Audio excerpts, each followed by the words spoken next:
a little warm here today, so we're not going to be out in the garden. Here in South Texas, we've been having weeks, actually months, of temperatures above 100. Actually, last couple weeks or so, it's been about 105, 106 every day. So today we're going to take it easy, and I thought what I'd do is show you a very great, simple and easy way to have a fall garden. Are you having your fall garden this year? Are you planning it already? A lot of times, I know I looked at them and I didn't do them for many years because I was thinking, oh geez, I got to find my frost date, I got to find out how, and then count backwards and then find out how many weeks before that I have to plant and when I can expect to harvest. It was really a mess. It was no fun. And then I discovered this cool little tool from Clyde Mazuris, forgive me Clyde if I mispronounce your name, that really helps me plan easily and quickly not only the fall but also the spring garden. It is so simple to use, but first, before you need it, you need to find your first or your last average frost date, depending on whether you're doing this in the spring, which is perfectly a good task for this tool, or in the fall like we're doing right now. And what you do is you can go to a number of sites online, or davesgarden.com, for example, has a good place where you can look it up and get a good feel for what the dates are for your area. And it's based on zip code, so it's really a great place to go. Go to your search engine of choice and enter into it your first average frost date. Spell it right if you can. I obviously can't. And you'll see all sorts of choices, possible places of help. What we're looking for is Dave's Garden. It's one that I really like because it gives a lot of information. Click on the link. And when the page comes up, just enter your local zip code. Not sure if it works overseas. And it will come back with all the information you need. Look in the Your Results section and you'll see what the frost dates you need to be concerned about are. And then you'll have all sorts of other information if you like to read that sort of thing.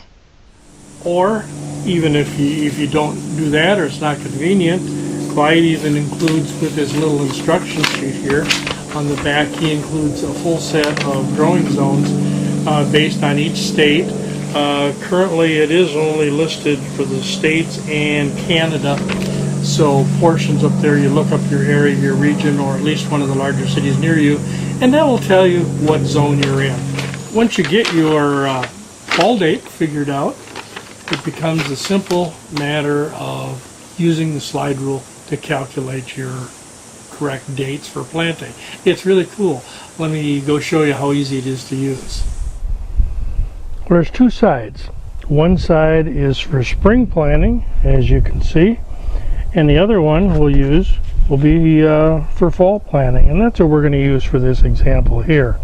I'll be using the fall because that's the time of year where I'm shooting this, but the same process used even if you're on spring planning for the other side, and that's really where this thing shines, is in the spring. But I want to show you today how great it works for fall planning too, since so many people don't bother to try to do a fall garden.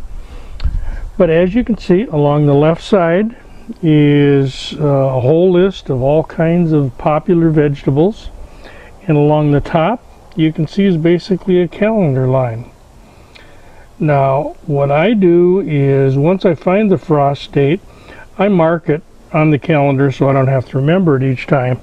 But what you do is you line up the red frost date on the calendar with your frost date for your area.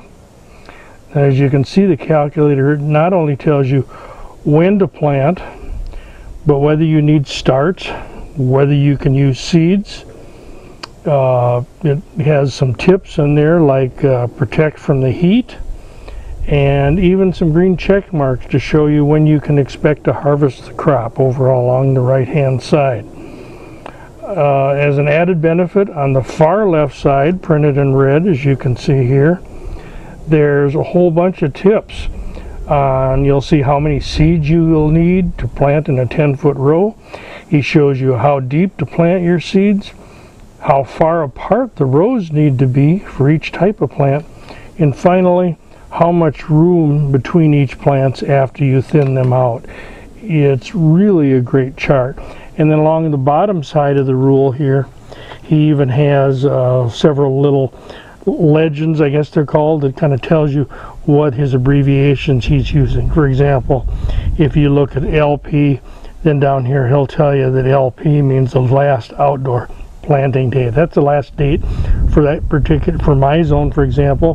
The last planting date outside for potatoes is September 6th. So that's when I have to get them in the ground if I'm going to expect them before the frost hits.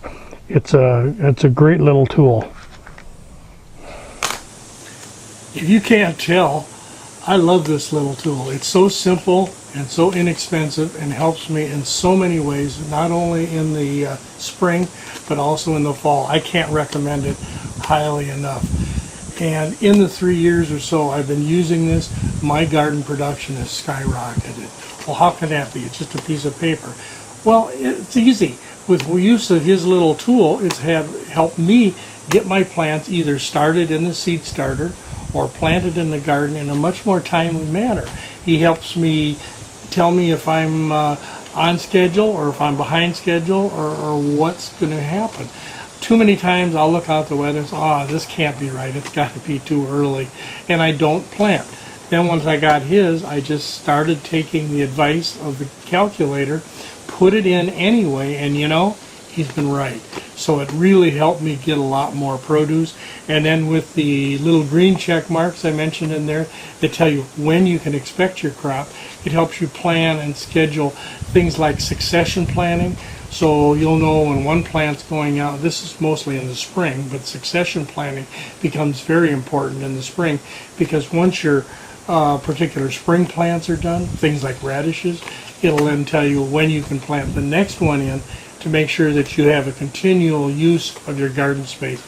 It's a great tool, and I really think you should get one. It is really great. If you do want more information on it, check the link down below.